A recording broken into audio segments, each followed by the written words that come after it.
What's going on, everybody? It's Thursday morning once again, and it's time for the Going Broadway Podcast. We're live. Cole and Alex with you this morning. Cole, what's going on? Good morning, everybody, and welcome to the greatest wrestling podcast ever. We have a great show in store for you today. It's going to be jam-packed with information, I'm sure, but I'm super excited about it. It's going to be awesome. Agreed. So, needless to say, there's a lot that went on last night, but we're not here to talk about Dynamite. We're not here to talk about AEW. We're here to talk to a very special guest today. So it's my honor, my privilege to welcome in my opinion, one of the greatest professional wrestlers in the world today. He's held numerous championships across the world, the TNA World Heavyweight Championship, TNA Tag Team Championship, IWGP World Tag Team Championship, the Global Honored Crown Tag Team Championship, so many others that we'll get into later as well. But most importantly, one of the longest reigning NWA World Heavyweight Wrestling Champions of all time. Everyone, it's my honor, my privilege. We present to you the one and only, the national treasure, Nick Aldis. Nick, how are you, man? I'm very good. Thank you for that very kind introduction. Oh, it's our pleasure. So, once again, thanks for taking some time with us today. We do want to give some time later on, if we can, for some Q&A to our viewers. So Cole and I will, as best as possible, try to keep our portion of this as brief as we can. But Cole, why don't you just kick us off? So again, thanks for being on with us. And typically, we like to do things in reverse here at the Going Broadway Podcast. So we like to start with what's current and then work our way back as much as we can. So currently, you're getting ready for the Crockett Cup with Matt Cardona, with special guest referee Jeff Jarrett. Can you kind of tell us your thoughts on the match and what we should kind of expect for this match? Well, my thoughts on the match, as far as Jeff's involvement, it was something that Matt requested. A special referee, I guess he determined that. A regular referee was not what he needed. I guess for some reason he decided to throw his weight around. But hey, look, he earns that privilege as being the world champion. You get to make a few requests and demands, and I certainly enjoyed that privilege. So I don't have a problem with it. Jeff's an interesting choice because there's obviously a very rich history with Jeff and I, and with Nashville and with the NWA and with he and Matt. So I feel very good about it. All I want is for Jeff to call it down the middle, and that ties into the answer to your other question, which is, what can we expect? Well, you can expect me to embarrass Matt Cardona. You can expect me to beat the crap out of him and stretch him so bad that his ancestors feel it, and then I'll embarrass him and I'll take back my title, and this circus will be over. I love it. Please do. Yes. Well, speaking of Jeff Jarrett, just a couple of months ago, Cole and I were fortunate to be able to sit second row at the Hall of Fame show with himself, Eric Bischoff, Conrad Thompson, as well as yourself making a surprise appearance. So just for everyone watching, just for context, this was during Royal Rumble weekend here in the St. Louis area. So just out of curiosity, how far in advance did you and Conrad plan this appearance? Not that far in advance. It was very, very informal. Conrad has been a great help to me on with my business, and he's also been a good friend to the NWA. So it was really just a case of I was going to be in town to support Mickey while she went and did the Rumble. I love St. Louis. Obviously had a great time there, spent a lot of time there in preparation for NWA 73, and then, and have friends there. I've always had a real affinity for St. Louis. So it was very, very informal. I saw that they were doing the show, obviously have a history with Jeff, good relationship with Eric. So I shot him a text and said, hey, I know you like to have, surprise guests and stuff like that. So I'm going to be in town, and I'm just here to support Mickey. So just if you want me, let me know. And he was just like, absolutely, yeah. And it was just as simple as that. Very cool. Yeah, and it was kind of shocking for us because we thought we had seen all the exciting stuff at that point. Like, we're kind of just finally calmed down of Jeff coming out, Eric comes out, the whole night, and then they're like, oh, we have a special guest. We're like, what? And so it was just kind of shocking. And then when they said it was you, I was like, oh, this is crazy. This is nuts. But it kind of leads into our next question. During this kind of interview, everyone's question, I think, at the time was, is Nick going to be in the Rumble? And you had kind of alluded to, I'm not in the Rumble, but I did bring my tights, because you never know. The gear that came. Was a joke. I mean, it's one of those things where it's an old adage in wrestling, right? You always bring your gear, and obviously Conrad. Look, it's very flattering that people would think that, or would want that, and would sort of consider me to be a sort of a good choice. So yeah, I mean, I wasn't really taking it seriously, but it was nice to know that that people kind of were excited about that, even as a hypothetical. Well, and it was super believable too, because of all the rumors of, well, they're talking about doing a forbidden door in the men's Rumble, and all these rumors were going around, and then of course Mickey doing the iconic no one's ever done this before, worked for another company, had another title belt that was featured, so it just kind of made sense if you were going to be on there too. But it leads to the question of, have there ever been talks between you and the WWE about working together, doing something at some point or another? I mean, I've had talks with them over the years, yeah. I mean, but in terms of working together on something, you mean with the NWA? Or one or the same, whether it's you going there and being a talent, or that little bit of a forbidden door option. Forbidden door, no, not so much. There was some. Billy and Hunter were having conversations,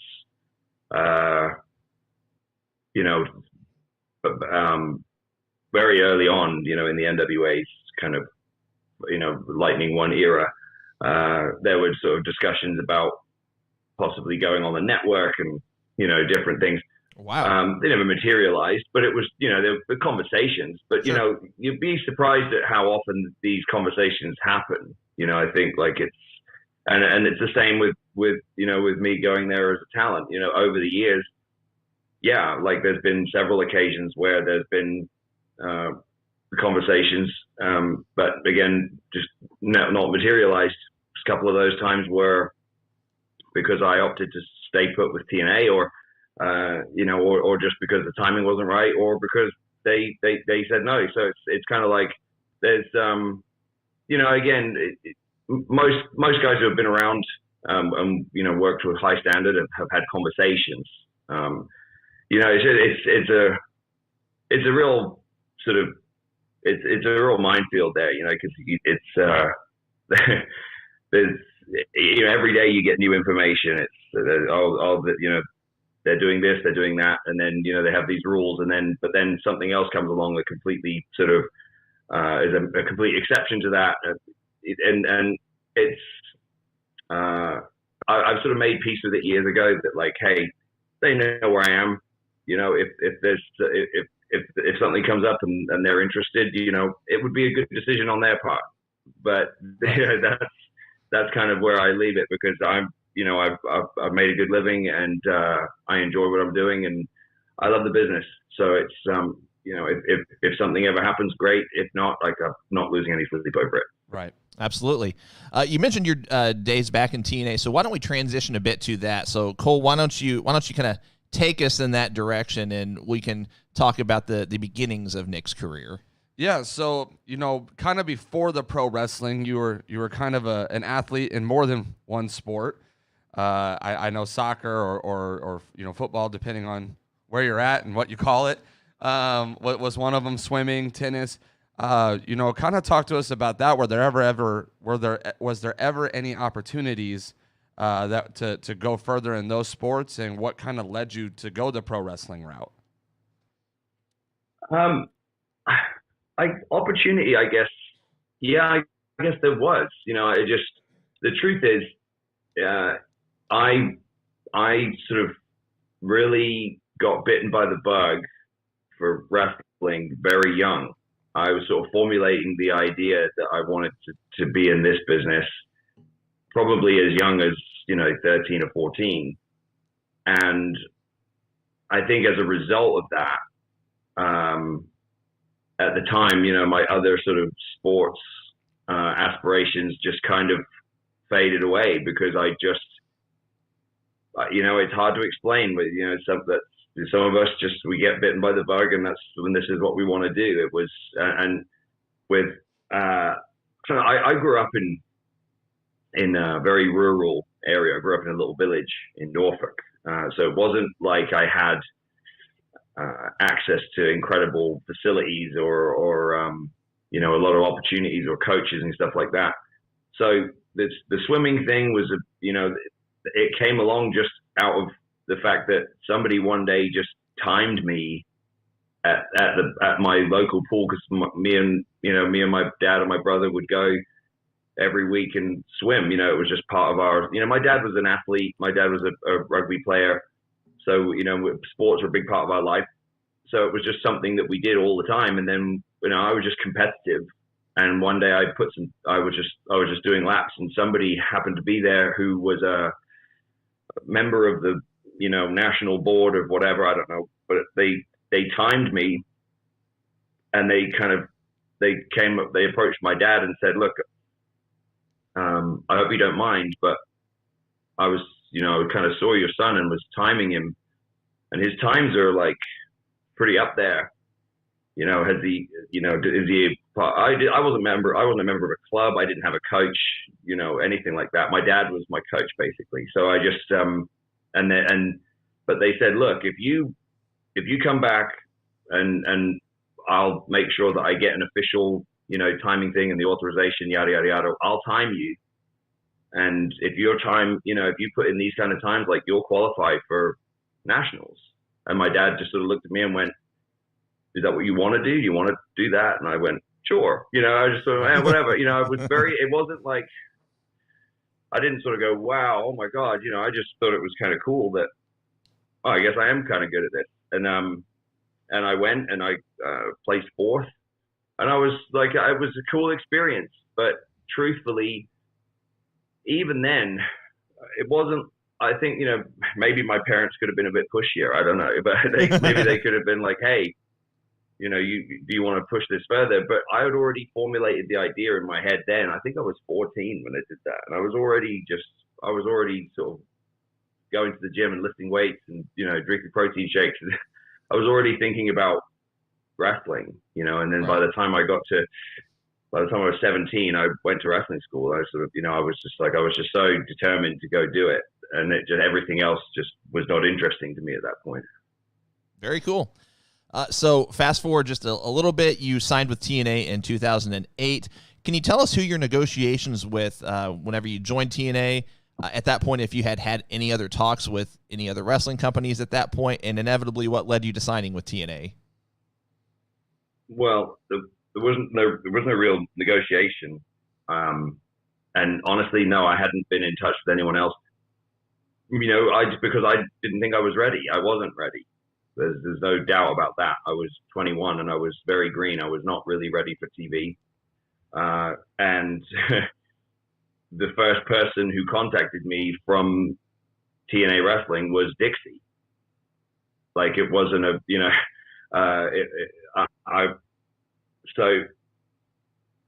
some people will probably know this story already, but whatever. I got featured in a magazine, FSM, and that particular issue happened to be the first time that a TNA guy had been on the cover. They always had a WWE guy on the cover. Right. And this one was the first one that had a TNA guy on the cover, and it was AJ.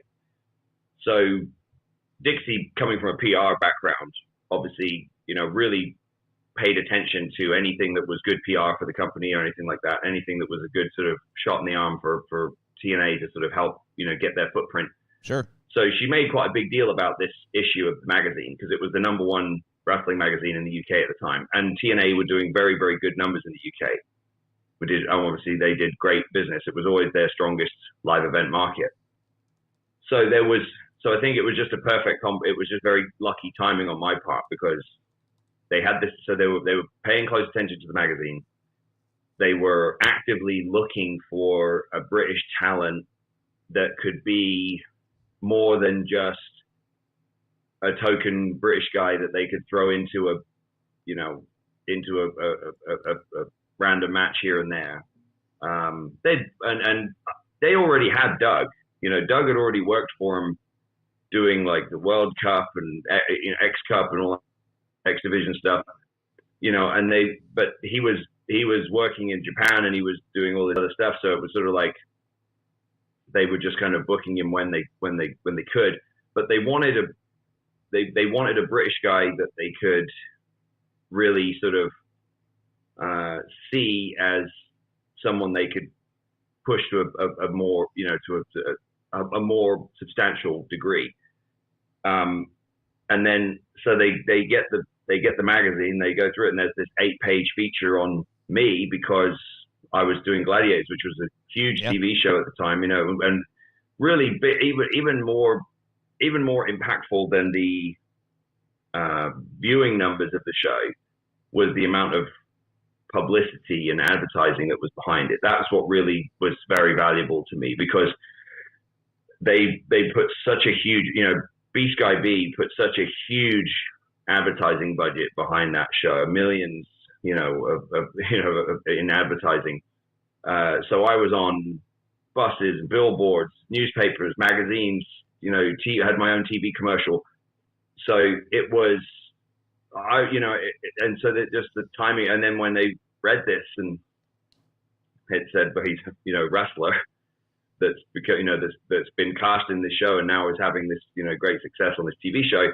And the article was sort of focused on how I was using my pro wrestling sort of skills and instincts to kind of stand out on this show, right? Because because Gladiators was sports entertainment. I mean, that's really what it was. That I think is a more accurate sort of depiction of sports entertainment than wrestling, because the contests and stuff were still real. They weren't worked. They weren't predetermined. They were whatever happened. But they were silly games. Knock somebody off a perch into with a big foam stick into a thing of water. Like hang tough, climb a wall. All this kind of stuff. So it was. She reached out to the editor to get my contact details, and the editor reached out to me and was like, "This is kind of strange, but Dixie Carter wants your contact information. Is that okay?" And I went, "Yeah." And within minutes, she called and just basically said, "I want to know if you're interested in coming to work for TNA Wrestling." And I said yes, and it was very easy. And then I handled the rest of it with Terry Taylor, and off we went. I love it.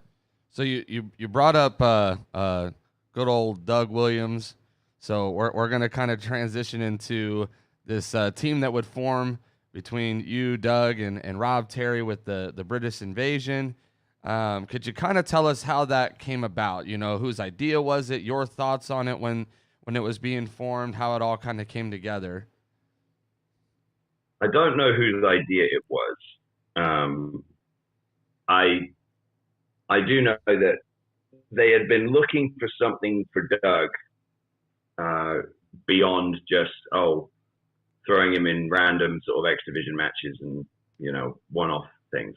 And the other part of this, if I'm honest, is that I was struggling. I was not ready for a singles push at that point. I was very young and I had a horrible gimmick, and it was just not. It wasn't working. It was a dumb idea, and I probably should have been more vocal, because I knew right away when they gave me this gimmick, I knew it was an albatross, right? But you're 21 years old. You're not. You're just happy to be there. You're not going to say, well, I don't know if I don't want to do this. You just go, okay, and I just, so it was tragic. I think back to that stuff and I just cringe, because I just think, God, I was so just like, it was just awful. And truthfully, it saved me, because, what would they have done with me if if they hadn't come up with that? I would have just floundered and disappeared probably. But, so and then with Rob obviously has just, he's a genetic freak, right? He has this incredible physique, like just, I mean, he's a head turner, he's a head turner even at places where people are used to seeing guys with good physiques. Right, like he's a head turner. And he's a good human being. So he'd had a short-lived run in WWE developmental, but he was too green, didn't know the business yet, didn't really, and I think WWE they just weren't, they wasn't like now where they have the performance center and all. This was when they were doing FCW. So kind of, they were still in that, it's like more of a kind of, it was more, they wanted wrestlers and they just basically said, this guy needs to be trained how to wrestle. So they let him go. So he was going to the Dudleys school, and the Dudleys were in Kissimmee, I think, outside Orlando. And I think it was just one of those things where, okay, we really want to do something with this guy, meaning me, but this gimmick isn't working, but it's such an opportunity to capitalize on his public profile. We got Doug Williams, who's this great wrestler, but needs a bit more of a gimmick, a bit more of a character to sort of to sink our teeth into. And we've got this genetic freak who's not ready to wrestle, but goddamn, have him on TV, like, because he looks so good. So it was just it was just kind of like, like, put them together, And I just remember Terry coming up to me and being like, good news, we're putting you in the tag team with Doug Williams. And I was just like, oh, thank God, like, he was like, yeah, and we're going to put Rob Terry with you as an enforcer. And right away, I was just like, all right, this will work. This will be something we can sink our teeth into. And we had a really good run. We got paired up with Beer Money, who was the hottest act in the company, and the most over on all the house shows. So we got to work all the house shows. If we weren't working with Beer Money, we were working with the Dudleys. Yeah. And obviously the Dudleys are the Dudleys.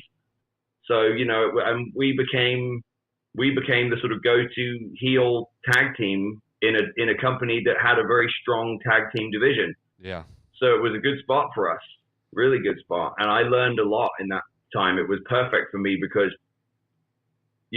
I learned tag team wrestling, which is an art form by itself. Right. But I was also able to sort of hide my weaknesses and develop them by going to the Dudley school in between shows and, working house shows and stuff like that. And Doug was able, and I will say this, I was always comfortable on the mic. Like I always was comfortable with promos. And, Doug, that was not his primary skill set. So in that respect, we complemented each other as well. Sure. So it was sort of like, it was a good marriage because Doug would be like, all right, I'll handle the matches. You handle the promos and the, backstage kind of vignettes and segments and that kind of stuff. And look, it was Russo booking. So it was a lot of that. There was a lot of promos and a lot of backstage stuff, a lot of shenanigans. So it was like, and Rob, he just, all he had to do was, and Rob, I think, even developed a good amount of instinct, at least during that time. Like we got him out of his shell a little bit, and he was, and he could handle, I think sometimes I see this with WWE, but I see it everywhere. But it's like sometimes it's okay to not be good at everything. Right. Right. Like they take, like you take a guy like Rob, and it's like he's a great guy to have as an enforcer. We don't have to, like, if he's not going to be able to, wrestle and work a 20-minute match on top, like, so what? Like, that's not his spot. Okay. But it seems like every company now wants to try to make everybody everything. Right. Like you have girls that, we don't really have managers anymore because every manager that comes along is actually a wrestler and then they end up wrestling. Yeah. We don't have ballets anymore because, all the women end up wrestling, even if they're, even if that's what they want to do or not, they all end up having to wrestle. And so, and for me, it's kind of like, I liked when you had people who were very good at one thing and did that thing well. It's like, Sure. For me, it's like going to a restaurant, right? Like I want to go, if I want sushi, I'm going to go to a sushi restaurant, right? I don't want to go to a restaurant that has everything on the menu. Because then you sort of think, well, it's probably not going to be the best sushi I've ever had in my life, because they're also offering, you know, burgers and fries, and they're also offering, you know, this and that. They're also offering French food, or Italian food, you know, and it's like, pick one thing and be good at it. Well, 100%. I want to touch on two things you bring up in that. One, just the talent pool that was in TNA at the time that you were really there is insane to think about. Unbelievable. You know, you talk about the tag division that's there. I think some of those tag teams were some of the most slept on tag teams. Like, I would put them in kind of my top 10 of favorites to watch. Like, there's just a lot of talent there that I think people really forget about how much talent was really in Impact at the time. Or other talents that they forgot were there. Right. You know, sorry, go ahead. But then, you know, you bring up another thing that I've always kind of thought about, and it's the ideology that you have to be perfect at everything, or that you have to be able to offer something in every single category, and it kind of eliminates the need, right, for valets and managers and all these other things that are part of wrestling and have a history just as much. Like, you don't see many Paul Heymans anymore. You don't, like, there's just not those kind of people out there anymore, because they expect you to also be able to do X, Y, and Z to be able to do it. Yeah, I would also say, to be in fairness to the business, I think a lot of that comes from there's, you know, it's also an indictment of the wrestling fan culture that exists now, because if someone comes along now who I'll just use him as an example, right? But like Spud, Drake Maverick, right? He was a really good worker, right? But he also was a very, very good manager. But if WWE's intention was to take him and make him a manager, like, you can guarantee that there'd be a whole bunch of people on Twitter and on, you know, message boards going, they're underutilizing him, like they should let him wrestle, you know, like it's like they make out like being put in a spot that's a non-wrestling spot is some sort of insult, you know, or some sort of like demotion. So then there's this immense pressure on them to like, oh, well, you know, the marks are unhappy because, you know, so-and-so is not getting to wrestle more, right? But it's like, who's one of the most memorable characters, arguably the best all-round talent in the history of the business, Bobby the Brain Heenan. Yeah. You know, but most people know him as this, you know, the most brilliant manager there ever was, and the most brilliant color commentator. But he was an excellent wrestler back in the day. He was a great worker. We just didn't see it because it wasn't on WWF television. You know, most of our generation were not privy to that. You know, you had to really study the business and go back to go, wow, this guy really was a great wrestler too. But Bobby Heenan wasn't, you know, but fans weren't pounding their hands on the table going, let Bobby Heenan wrestle. Right. You know, let him do you know, Hurricane Ranas and 450 splashes. let him go show his skills, and let him go, you know, have 5-star matches. Like, they just enjoyed his work because he was doing what he did better than anybody else. But there's that, you know, so I think it's a two-way street, because yes, there is this immediate. I do think that wrestling companies as a whole tend to try to put the cart before the horse. Like, somebody comes along and immediately they're trying to map out like the next 5 years for them. Like, then they can do this, and then they can do that, and then they can, you know, and it's like, well, why don't you just wait and see how the people feel about them, right? Like, let's just wait and see how the people respond, and if hey, if it ain't broke, don't fix it. You know, that's another massive frustration that I deal with here, and you know, I've seen in other wrestling companies. Is it's like, if something's working, like, leave it. Right. You know, it's sometimes, you know, over tinkering with stuff just to feel like you're doing something can, you know, is often the first step to the death of a wrestling company. 100%. You nailed it on the head. And I think the more that we hear some of these wrestlers, especially the ones that are coming out of like WWE, you hear their stories and you're like, the second everything went downhill was the second you started to mess with what was working.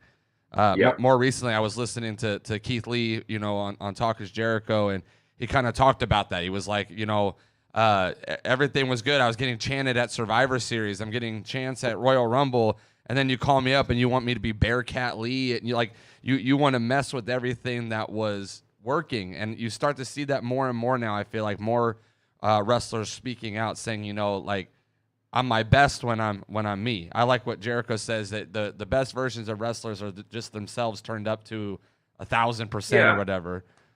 Yeah, and you know, sometimes like the stuff, you know, sometimes the stuff that you don't expect to be the thing that really resonates with people ends up being the thing. Yeah. So if you've got a whole brain trust of people, and everybody and they're putting this immense pressure on themselves to decide, all right, right now in this moment we have to decide, what is this guy's name, what is this guy's gimmick, what's he going to do, what's his finisher called? Like, it's like it's this mass produced, you know, it's like mass produced Matt Cardona, you know, it's manufactured, you know, bozo. Everything's fake. Everything about him is fake. The way he talks, the way he walks, his fake beard, you know, the lifts in his boots, the way he presents, it's all fake. You know, he's not authentic. He's not a real, because he's indoctrinated in that mentality. You know, like, oh, I have to pretend to be something, and you know, but again, you know, I don't want to spend too much time talking about him because he takes up enough oxygen as it is.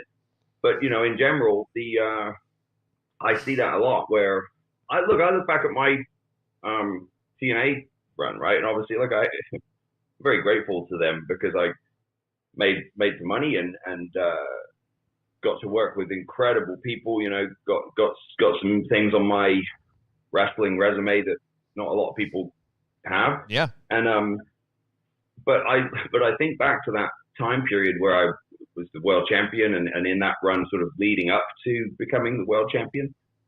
And I just think back and I think, God, if only I'd have been, if I had that opportunity in that spot, in that company now, you know, with the, like, because it took me having to leave there to be able to get to level up, because I was finally, like, people don't understand this, but like, even when I was the world champion at TNA, I was still not allowed to do things exactly the way I wanted to. It was still everything was always a compromise of, we've got this idea, and I go, that doesn't really feel like me. Can we do? And so it was always then this, you know, back and forth, tug of war about like, well, okay, well, I'll let you do this, but you have to do this, and you know, so you're never fully doing. You know, if you can't fully kind of believe in what you're doing, you don't fully have that sort of commitment to the work. Right. You know, you're never going to fully be able to really like go all out on the execution, and so you're never quite going to. So the people are never quite going to get, you know, the every drop out of that lemon, right? So but then that's the thing I like the most about working with Billy and with the NWA was that he just went, you drive the car, like you you present yourself how you want to be presented, and we'll kind of follow along, right? It was there was never any sort of, I think that you should be this. Like, he was just like, you know who you are, you know, you do it, like a promoter. Yeah. Yeah. It's not the passenger driving the car. It's the driver driving the car. Yeah. So 100%. Well, look, back in the day, you know, Jim Crockett or Bill Watts or, you know, Vern Gagne, like, they didn't call, like, if Bruiser Brody was coming in to work a program, they say, hey, you're going to come in and work a 6-week angle with, you know, Butch Reed, I don't know, or just whatever, right? Yeah. They didn't go, but, you know, we think that you should change your presentation, you know, or we think that you should come in and be, you know, like Lord Butch Reed, and you know, we want you to wear a monocle and a suit, you know what I mean? Like they were like, no, you're a 1099. I'm getting Bruiser Brody, right? Like, I'm getting, you know, exactly. Like, this is what I want. And Bruiser Brody is, you know, would have told them to fuck off if they'd have asked him to do something that didn't work for his, you know, for his character to make his money. That's where, you know, the thing that's so, it's slightly better now because there are more places to work. But, you know, ultimately the wrestlers have to have enough backbone to be able to say, that's not going to do me any favors for my market value. Yeah. Right. like, it's not about every booker or promoter or, creative, whatever you want to call it, right? Who whenever they want to try to trash somebody who they had a disagreement with, and look, and I've been on the receiving end of it from Bruce. It's like their go-to thing to trash someone is to go, oh, he's a mark for himself, or like he's difficult, like hard to deal with or whatever. And because they took it personally, right? But the thing is, like, they're the first ones to tell you, don't take it personally. Yeah. Like when they're trying to fuck with you or like do something that, embarrasses you or makes you look bad, they're like, hey, it's just business. But, don't take it personally. And I think that's where we butted heads, because I said, I'm not taking it personally. Right. I'm saying that's going to harm my ability to make money. That's going to harm my market value.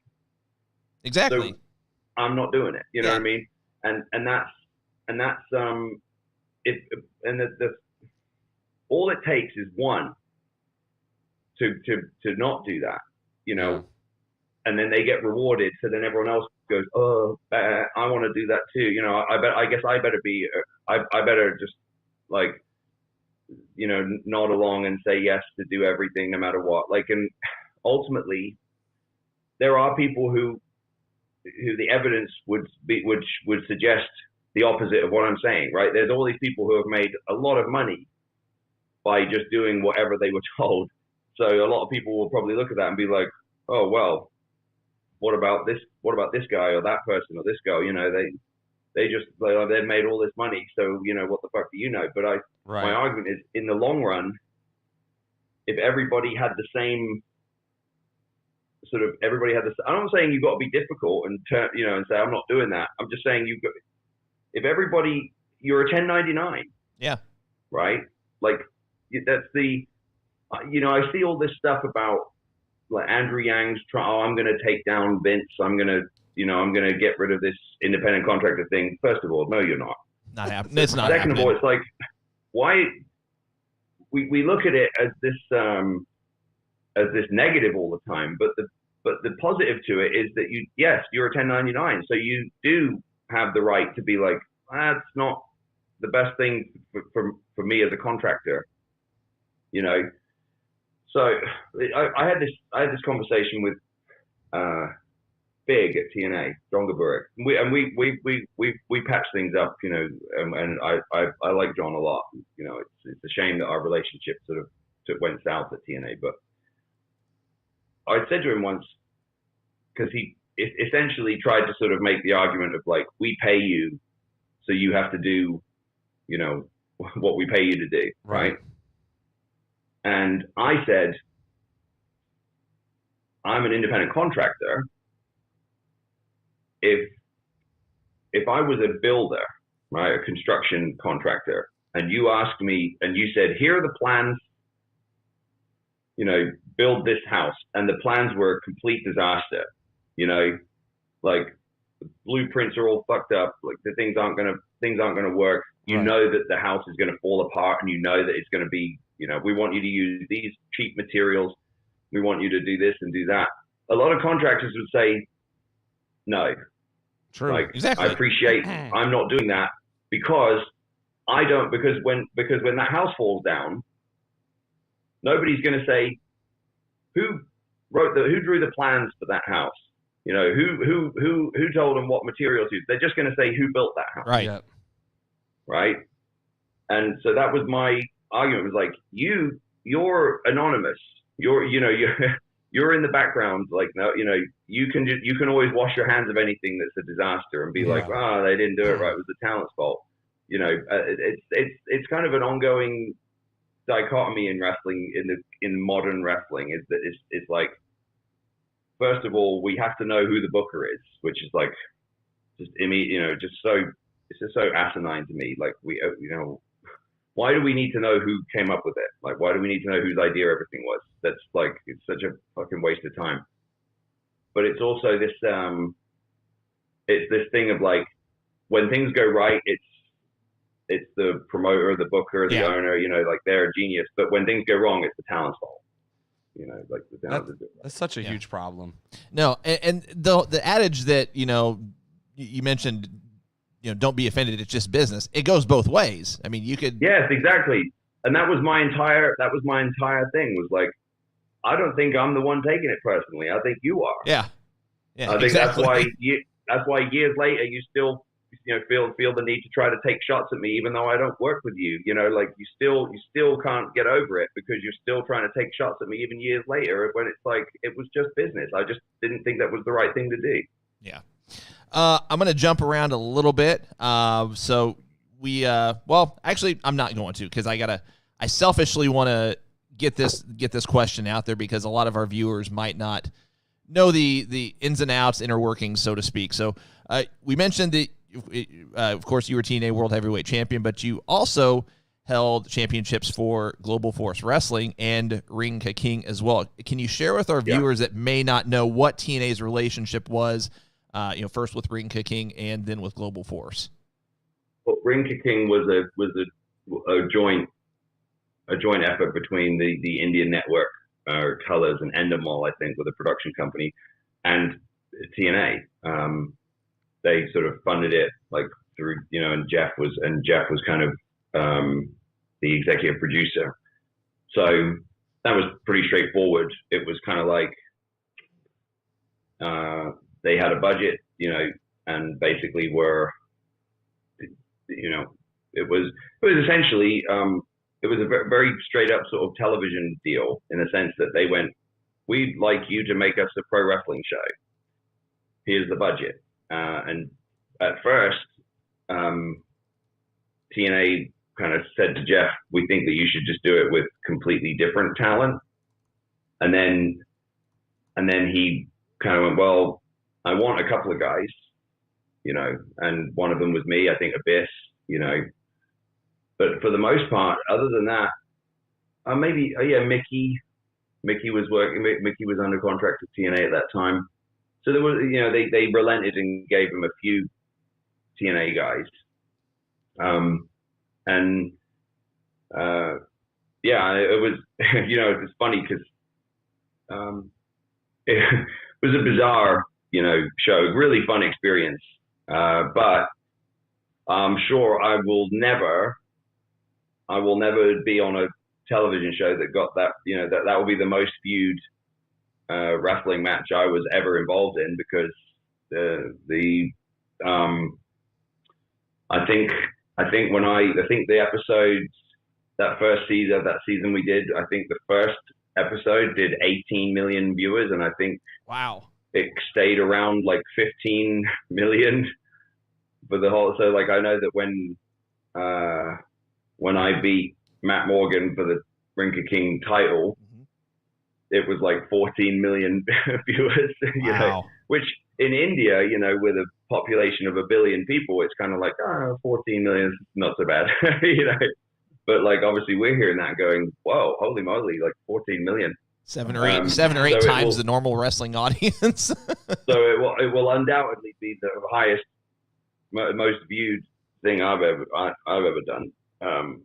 It was a lot of fun. I had a great time doing that show. It was so just so random, and so, I mean, they literally held auditions for Indian guys to be talent.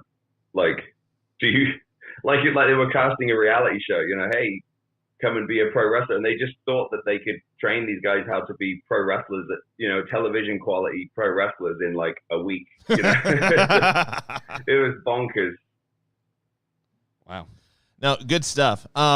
So let's jump to the coup de grace, if you will, of your career. You went to NWA, became World Heavyweight Champion, and then not long after winning the championship, you began the Aldis Crusade. So for those of you that don't know, that was basically defending the 10 pounds of gold. I think it was 20 times over the course of a 2-month period, but not just in the U.S., I mean, across the world. And I know that the last of those defenses was against Colt Cabana in China, if that's correct. Can you share with us whose idea it was for the Aldis Crusade, and how do you feel it was received by fans? I thought it was received well.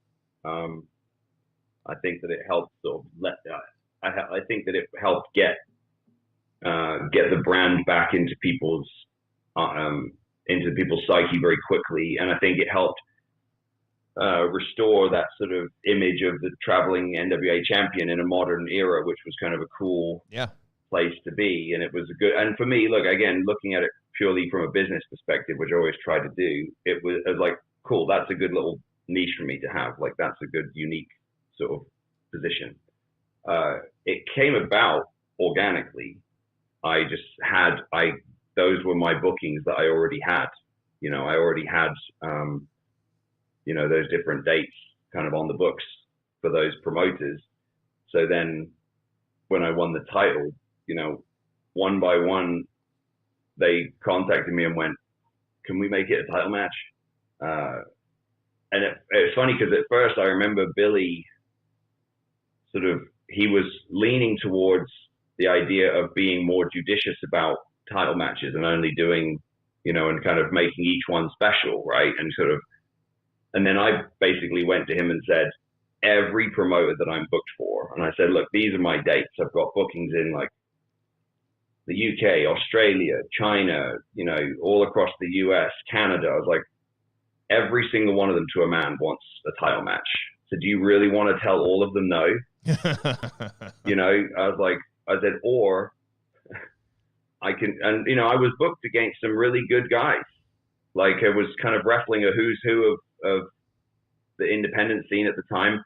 Many of those guys who I wrestled in title matches during that time went on to sign with TNA, with NXT, Ring of Honor, New Japan, later on AEW. It was kind of like there was I said to him, the credibility factor here is really valuable, and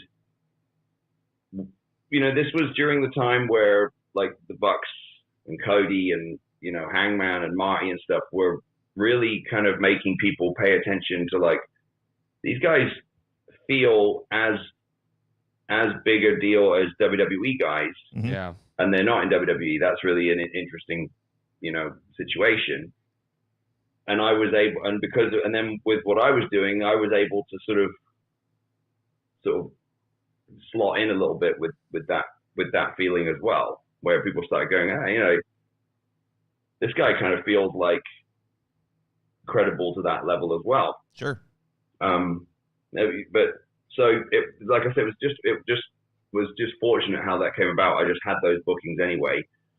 So then, and like the China thing, like Inoki had been talking about, I've gone to work for Inoki in, I think it was 2015.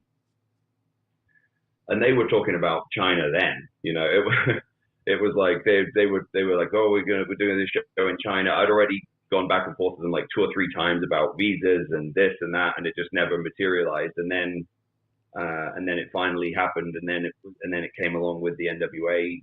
It coincided with the NWA title and the NWA stuff. So then Billy was like, let's send cameras and document the whole thing and make a big deal of it.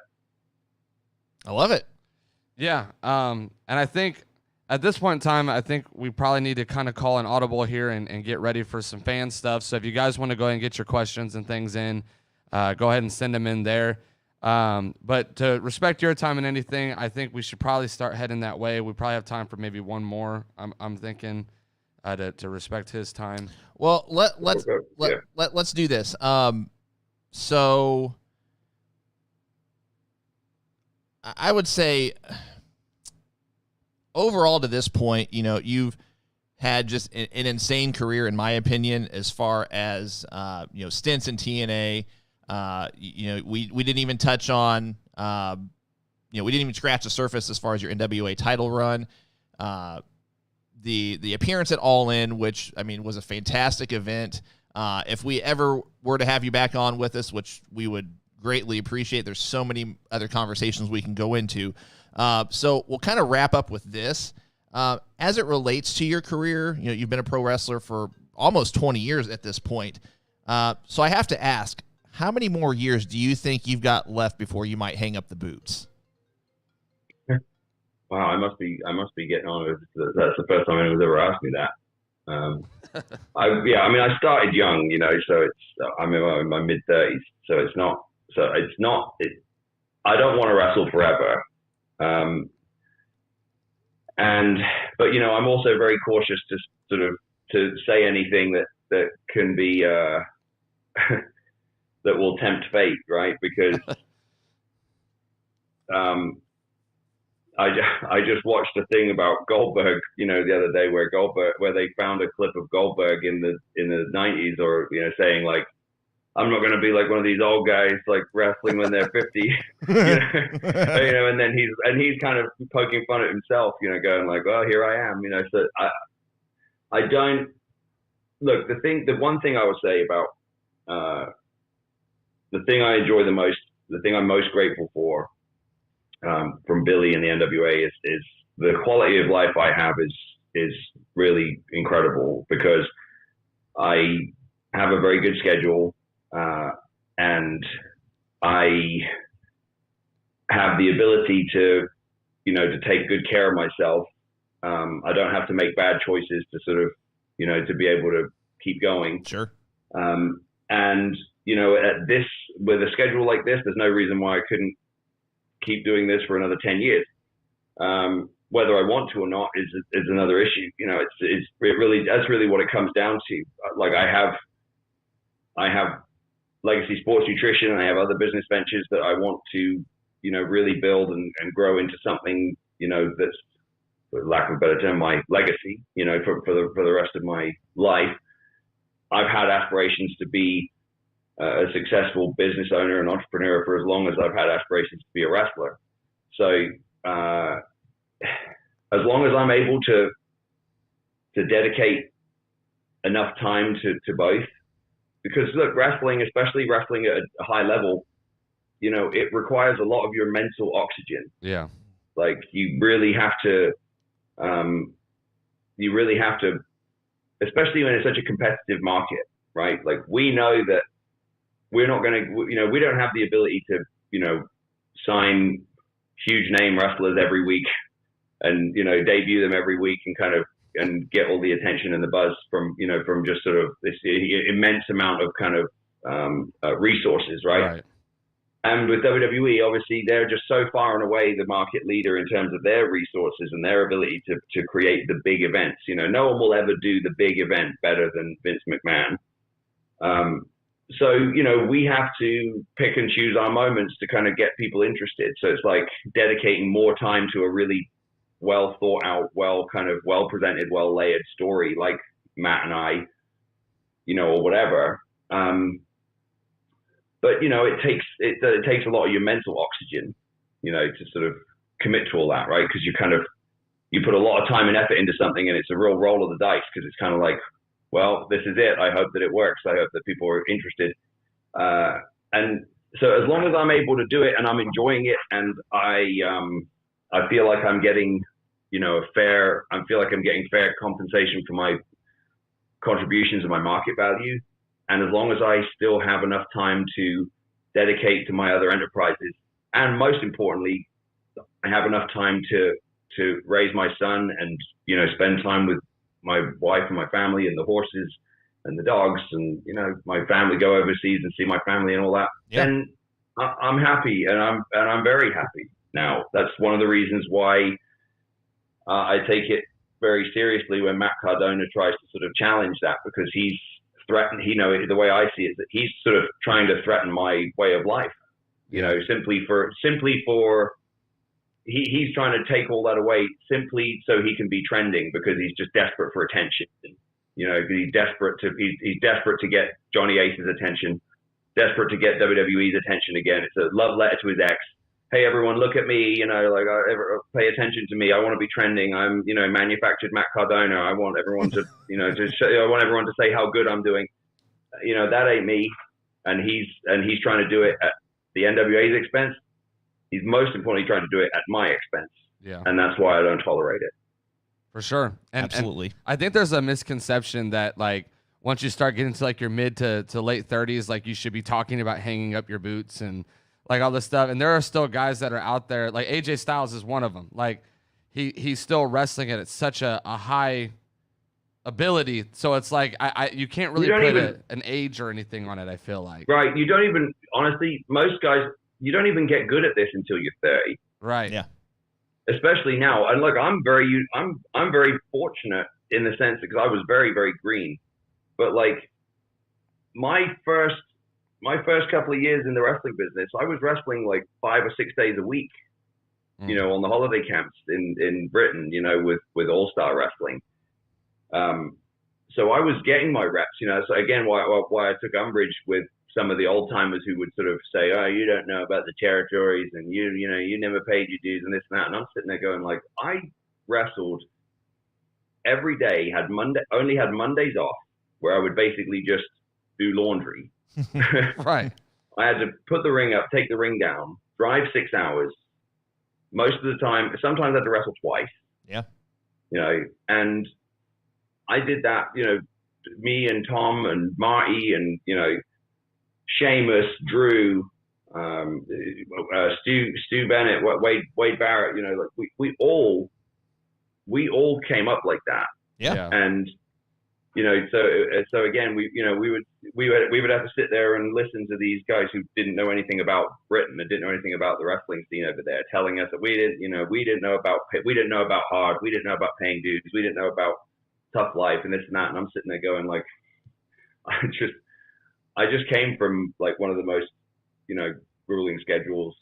Right. Like, and I loved every minute of it. And unlike these guys who were, you know, making these comments, like, we weren't making a lot of money. Yeah. So I love the business. You'd have to do what I did in the early days. You would have to love the business and to put up with the stuff I put up with. I was hazed, you know, treated horribly. You know, you had all of those because you know there was only so many spots and there were guys, and that was the way that it worked. And I have no complaint about it. I'm not one of these guys from my generation who sort of lament about sort of being about the, you know, breaking in and you know, toxic masculinity or whatever. I don't know, whatever the new buzzword is to describe it stuff. I had no problem with it. I understood what it was about. It was because there's only so many spots available, and if you can't take it in the dressing room, how are you going to take it from fans who are trying to fuck with you? You know, the funny thing is, you get these wrestlers who kind of campaign for their fan attention, right? As opposed to just earning it through their work. They campaign by going, "Oh, people have mistreated me because I'm this or because I'm that, and nobody gave me an opportunity." I see people all the time, like, I have to mute. I have so many Twitter followers that I have to mute because all they do is luxuriate about how hard it was for them and how, like, "Oh, somebody said I would never make it. Well, look at me now." And I'm just like, get over yourself. It was hard for everyone. Yeah. Yeah. Like, it's supposed to be hard to get into the fucking business. Right. Like, because there's only so many spots available, it's supposed to be fucking hard. Like, and I always understood, look, I was broken by the Knight family, right? And, you know, they don't fuck around. And, like, I never once, you know, said, "Oh, I have time to do an expose on how, you know, badly I was treated." Was I roughed up a bit? Yeah. But that's the way it works. You're supposed to, you know, and I love those guys. I have a great relationship with them to this day. You know, I don't sit there and go, "Hey, remember when you made me, you know, run sprints with someone on my back in you know, 90-degree weather and I was puking?" No, because that's what we did. We all did it. You know, like, right. It was to see whether you would quit. Yeah, and you don't see that. You don't see that in other sports either. You know, you don't see pro football players blasting their prior coaches on Twitter. You know, that's just. Well, you do now. But I know what you're saying. It's right. It's like somewhere along the way, the wrestling fan culture sort of seeped into the wrestlers itself, and we all sort of are supposed to pretend that everyone should be able to do this. No, they shouldn't. It's hard. Yeah. And if you're going to do it, and again, these are it's so funny because the same fans that kind of, you know, that take up arms on Twitter, right, and say, "Oh, it's so terrible that this guy did that," or, you know, or it's so horrible. They're more. I guarantee you, they're the same ones who try to fuck with guys like me and all kinds of other guys when they come to their shows. They're the same ones who like make comments about Mickey, or they make comments about this or that. Like, it's they have their own set of rules. Like, it's okay for them, but it's not okay for you, right? Like, it's the gatekeeper types. But anyway, I don't know how we got onto that, but I just, I say all that to say that I love the business. You have to sort of do what I did to go through it. And in that respect, as long as I continue to love what I'm doing, I don't have to love everything that the business is doing, and I don't have to love everything that the NWA is doing. Yeah, sure. But as long as I like what I'm doing, and I can look at it and be proud of it and think of it as a good contribution to my body of work, I'll keep doing it. Absolutely. Well, Nick, if it's okay, we're going to take about 5 more minutes until allow for some viewer Q&A. Before we get there, again, just thank you so much for your time this morning. We sincerely appreciate it. Before we get to the Q&A, can you please tell people where they can, find you on social media? I know you mentioned some business ventures earlier. I know you have a pro wrestling tee store. You have a custom suit line. Any future appearance dates, please feel free to share anything and everything that you'd like. Yeah, I appreciate that. Well, first and foremost, if you're in the Nashville area or anywhere within driving distance to Nashville, or you just feel like flying to Nashville, March 20th is when I'm going to take my title back from Matt Cardona at the fairgrounds. And you can get tickets at NWATix.com, or you can watch it as part of the Fight TV subscription. So it's not on pay-per-view. It's just part of the subscription package. It's just $4.99. And you can watch it live at fight.tv /channel/NWA. As for me, I'm on Twitter at Real Nick Aldis, on Instagram at Nick Aldis. I'm verified on both, so just look for the little blue tick. Legacy Sports Nutrition. We're at legacysups.com, so legacysups.com. If you are in the market for any number of supplements, our best sellers are Test X9 testosterone booster and our Recovery PM sleep aid. The Recovery PM has had unbelievable feedback from people who have said, "Man, I've had trouble sleeping for years. Now I can't live without this stuff. I was really skeptical about how well this stuff works, and now it's changed my life."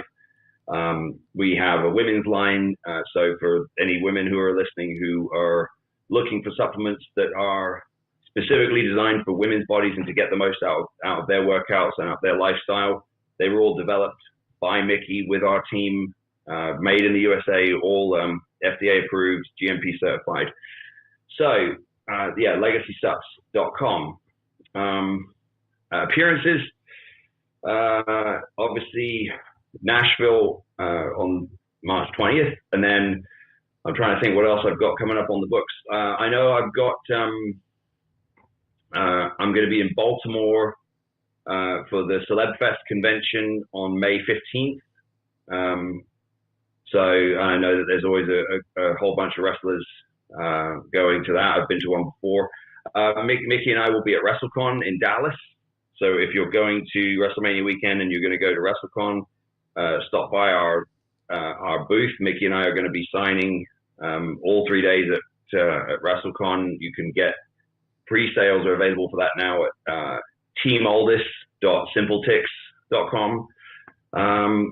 And I have a few more bookings on the books, but I can't think of them off the top of my head right now. So if you follow me on Twitter, I'm sure I'll be posting them or promoting them as they come up. Awesome. I got to mention this real quick too. Do you still partner with Nazir Suits? Yes. Yeah. If you want to get very, very competitively priced, custom-made suits, like they are not off the rack, right? Everything is made custom to you, and his process is meticulous. He is.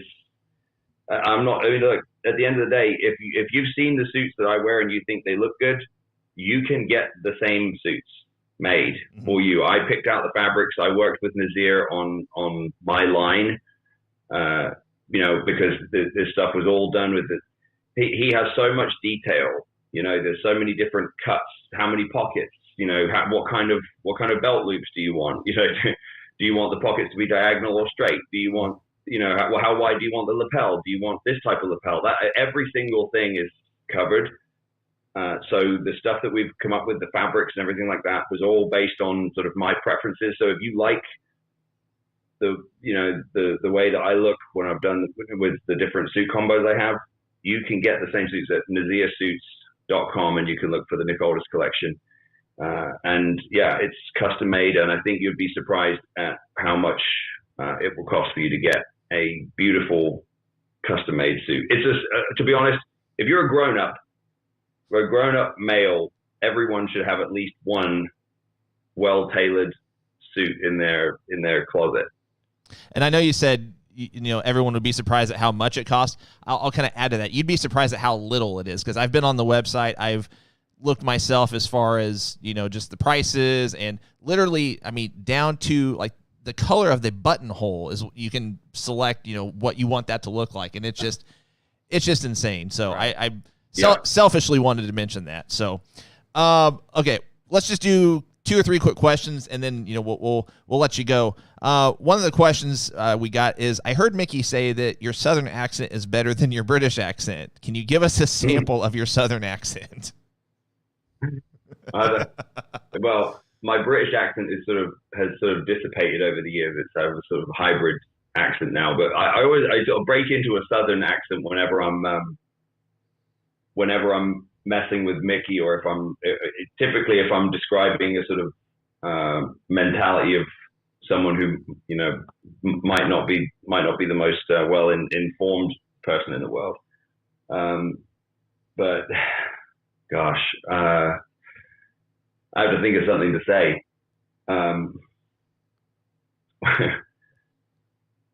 It's funny, my son picks up some Southern stuff, so it's like every night if the dog's misbehaving or something like that, like I'll hear him. And the other day he went, the dogs were barking at someone. He went, "Pixie, Butch, y'all better quit." Oh, wow. And I went, oh man. Oh wow, that was like if no one knew you and you just started talking like that, I wouldn't have known. Like I wouldn't have known there was like a whole other voice in there. Like that. I text the word y'all now. Like it's a great time saver. Like if I'm texting like a group text or whatever, like, what time y'all getting here?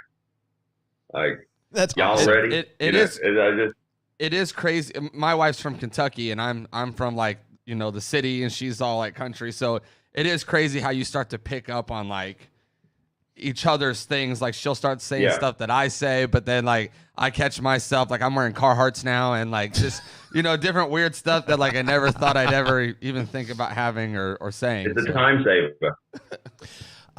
Let's tackle 2 more. Thomas Russell asks, what is a dream match you want to have that maybe you haven't had the chance to have yet?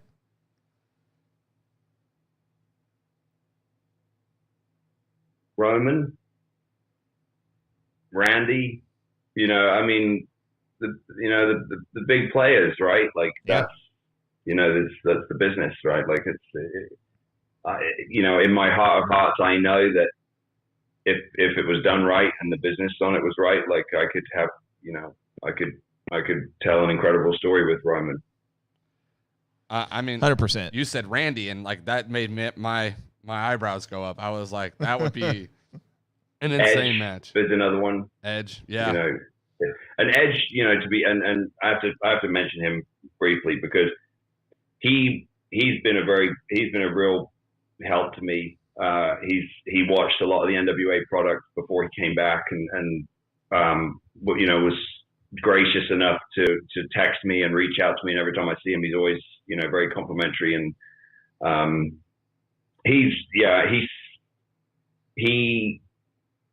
I won't go into too much detail, but he basically said something to the effect of you're the kind of guy that I want to wrestle, like and guys like Randy want to wrestle, and I took that as a huge compliment. So and obviously that would be a huge thrill, to wrestle a guy who's such an icon. For sure. Absolutely. Let's do one more. Andrew asks, what is the future for the British invasion? Well, I think it was a short-lived reunion. We've never, it's not like we've ever said, all right, that's it. We're always open to the idea of tagging up, if it makes sense. But no, look, that's a chapter in our past. So if we do anything, it's always going to be on a sort of short-term basis. It's going to be hard for you to be in a tag team if you carrying around that singles belt, here in a couple of weeks. So yeah, look, the plan was for Doug and I to be in the Crockett Cup, and then I've been, but when I realized, like, no, the stakes are too high. It's too important that this clown Matt Cardona isn't the NWA champion anymore. So I kind of. And I had a rematch that I'd never used from St. Louis, so I kind of went ahead and said, all right, the time is now, let's do it. And Doug's he's still coming, he's still going in the Crockett Cup, but Harry Smith is gonna take my place. And I said, hell of a replacement. Absolutely. I'm very interested to see how those guys team up together. I think they're gonna do really well. 100%. Well, Nick, we're going to let you go. We want to respect your time, but I can't say thank you enough for chatting and hanging out with us today. We really appreciate it. If the date and time is right, we might have to have you back on and again in the future, but regardless, maybe we'll see you down the road here again in the St. Louis area. Maybe another wrestling at the Chase event could be in the cards for NWA. I think that's a very distinct possibility. Awesome. Well, we appreciate it, and we'll see you down the road. All right. Thank you, sir. Thanks, guys. Man, that could have been another hour. Oh, for sure. So, well, guys, we're going to wrap things up too on our end. Thanks to everybody for watching. This is going to be an earlier sign off today. So, we got some exciting announcements though. We've got Brian Cage coming up this upcoming Tuesday, special date and time.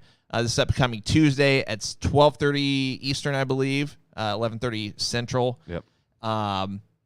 We've got our special Glory Pro show on Sunday, March 20th, 2:30 Eastern, 1:30 Central. We've got Kylie Ray coming on. We'll have Colt Cabana on with us. Oh, yeah, I'm sorry. Colt Cabana will be joining us during that show, so you'll want to tune in for that. You can check out our social media pages if you have any questions about that. But it is about that time. Cole, any final thoughts? Guys, as always, thank you so much for watching the greatest wrestling podcast ever.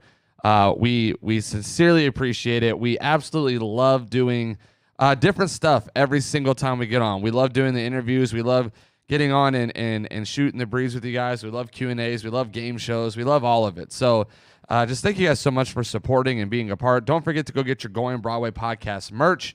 It is on our website. And I'm sure we'll be unveiling some new designs here very, very soon. They've been in the works. We're just trying to make them as great as they can be. So stick around for those things, and we'll have more details as they come.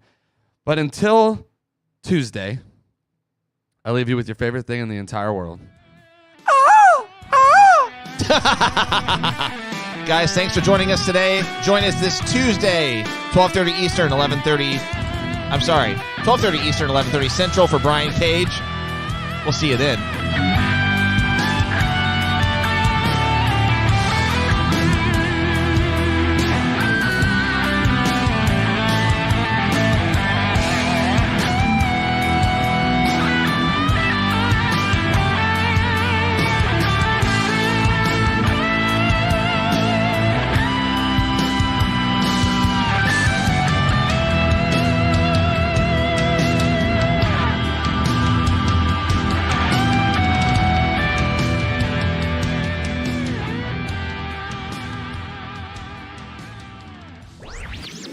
This podcast was a presentation of LightUpMedia.fm.